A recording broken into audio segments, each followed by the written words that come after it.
आज हम लोग इंग्लिश व्याकरण में, इंग्लिश लैंग्वेज में यूज ऑफ सब्जेक्ट यानी कर्ता का प्रयोग कैसे होता है इसके बारे में पढ़ेंगे कि कर्ता का क्या क्या प्रयोग है। ठीक ना। तो 6 टाइप से हम लोग सब्जेक्ट को यूज करते हैं।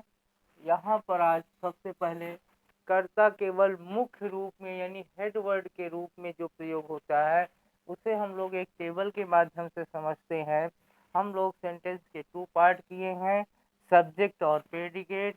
Ram is a good boy, Ram subject है और इज अ गुड बॉय जो है वो प्रेडिकेट है।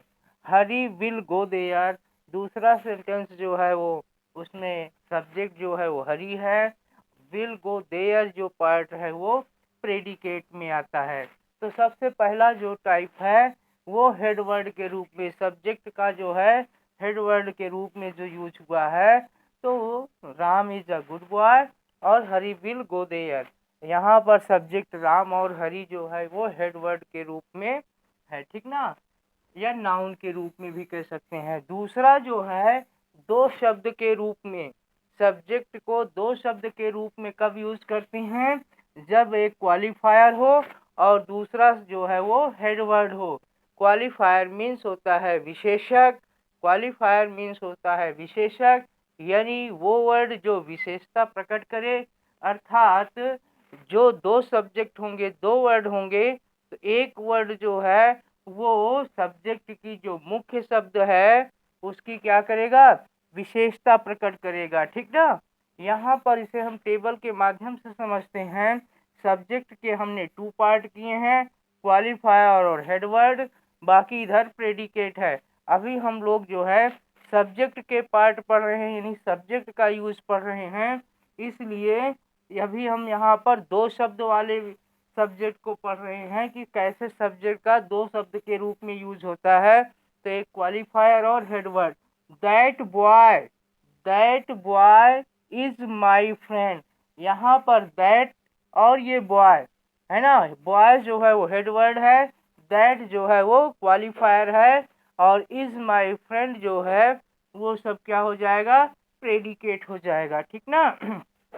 ऐसे दूसरे सेंटेंस में देखते हैं, सम बॉयज आर प्लेइंग, तो सम जो है वो क्वालिफायर है, बॉयज जो है वो हेडवर्ड है और आर क्वालिफायर, प्लेइंग जो है वो क्या है, प्रेडिकेट है। आर प्लेइंग जो है वो प्रेडिकेट है। फिर 3 शब्द के रूप में जो है सब्जेक्ट का कैसे यूज होता है, तो पहला है डिटर्मिनर, फिर एडजेक्टिव और हेडवर्ड के रूप में। डिटर्मिनर क्या होता है, डिटर्मिनर जो है वो निश्चित करने वाला शब्द होता है, अर्थात वो सब्जेक्ट को क्या करता है, निश्चित करता है। और एडजेक्टिव जो है वो विशेषण होता है जो नाउन की विशेषता बताता है। यहाँ पर टेबल में, अगली टेबल में हम लोगों ने क्या किया है, सब्जेक्ट को 3 पार्ट में डिवाइड किया है। पहले कॉलम में हमने डिटर्मिनर लिखा है, दूसरे में एडजेक्टिव लिखा है, तीसरे में हेडवर्ड लिखा है। ठीक ना। और बाकी जो है वो प्रेडिकेट है। अभी हम लोग सब्जेक्ट का पार्ट पढ़ रहे हैं, सब्जेक्ट। ठीक ना। द ओल्ड मैन, यहाँ पर आप देख रहे हो द क्या कर रहा है, डिटर्मिनर का काम कर रहा है, ओल्ड क्या है, एडजेक्टिव है और मैन जो है वो हेडवर्ड है। Was sleeping, the old man was sleeping. ठीक ना। दूसरे एग्जाम्पल में समझते हैं, a fat boy is standing there. आ जो है क्या है, अ फैट डिटर्मिनर है, फैट जो है वो एडजेक्टिव है और बॉय जो है वो हेडवर्ड है। ठीक ना।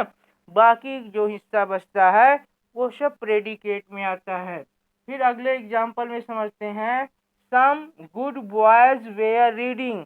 सम जो है वो क्या है, डिटर्मिनर है और गुड जो है वो एडजेक्टिव है और बॉयज जो है वो हेडवर्ड है। बाकी जो भी बचता है वो सब प्रेडिकेट में आता है। इस तरह से हम टेबल के माध्यम से सब्जेक्ट के पार्ट को आसानी से समझ सकते हैं, जिससे कि सब्जेक्ट का जो यूज होता है उसे हम यहाँ पर समझ रहे हैं। ठीक ना। अभी और भी इसके 3 जो है यूजेस हैं उसको हम लोग नेक्स्ट वीडियो में पढ़ेंगे। हमारे विचार से आज का वीडियो आपको ज्ञानवर्धक लगा होगा।